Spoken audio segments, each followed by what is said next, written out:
Many expect death to be a quiet transition into a VIP lounge. The reality is a glitching, claustrophobic gridlock. For Evan, Evelyn, Rev, Abby, and Diesel, the dream of automated luxury has vanished. They're now wedged shoulder to shoulder with billions of souls, breathing the stagnant air of a celestial subway car. This isn't a random equipment failure. The infrastructure is buckling under the weight of billions of people who arrived expecting a permanent free ride. These souls tried to bypass the universe with a cheat code. Believing overrides logic. The mechanism of spiritual logic collapsed under their assumptions. That corruption is physical. The golden streets have turned into a sagging foam that swallows anyone standing still. If you arrive without doing the inner work, you don't get a palace. You get trapped in an infinite waiting room.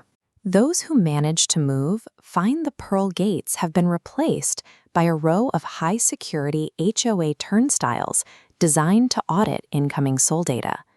When Abby steps up to the scanner, the blue laser triggers a harsh red alert. Her profile has caused a massive system conflict. Abby requested white robe uniformity.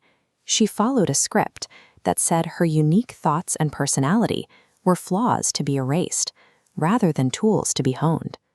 By outsourcing her convictions to earthly interpreters, she effectively unregistered herself as an individual. In the eyes of the scanner, she is nothing more than a passive recipient. Watch the individual data notes dissolve. To fit the rigid algorithm of perfection she demanded, her actual, unique personality has to be systematically deleted until only a blank outline remains. Gaining entry through blind obedience carries a high price. You lose the very self you were trying to save. Diesel expects a reward for his physical prowess, but in this neighborhood, his heavy ego is a liability. Every time he takes a step, the golden sidewalk buckles and forms a deep pothole. This environment is a direct mirror of the soul. Diesel's mansion is surrounded by architectural chaos, clashing glass cubes and plastic mansions built entirely from the resentment and jealousy his neighbors carried over from Earth. In this reality, the animals are the masters. Because the pets never surrendered their free will to a book of rules, they outrank the humans who traded their thinking for a safety net. The decay spreads to the famous Crystal Sea. Instead of clear water, the surface is coated in a thick metallic grease. This is sin residue. Billions of souls arrived expecting the Savior to handle all the chores, while they enjoyed eternal rest. No one bothered to learn the heavenly profession of maintenance, so the residue just piles up. A world of freeloaders who refuse to co-create will eventually turn even paradise into a toxic ruin. In the Hall of Bliss, the banquet tables are empty. A thick gray fog of lethargy has settled over the guests, leaving them completely paralyzed. Faced with a simple menu, Rev freezes. By surrendering his free will on Earth, he lost the personal soul skills required to make a single choice. The group is ushered into the celestial sanctuary for a final audit of their accounts at a high-tech cosmic terminal. The ledger reveals a devastating imbalance. Debts are cleared, but available mastery reads absolutely zero, labeling them spiritually bankrupt.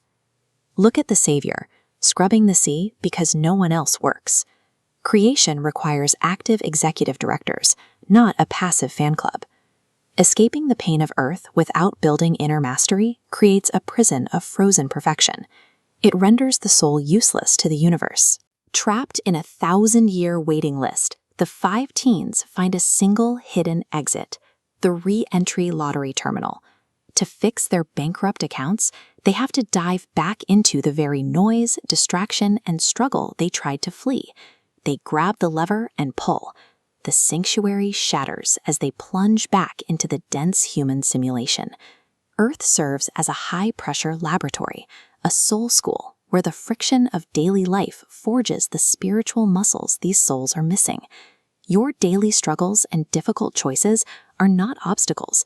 They are the core curriculum of the training program your soul actually needs.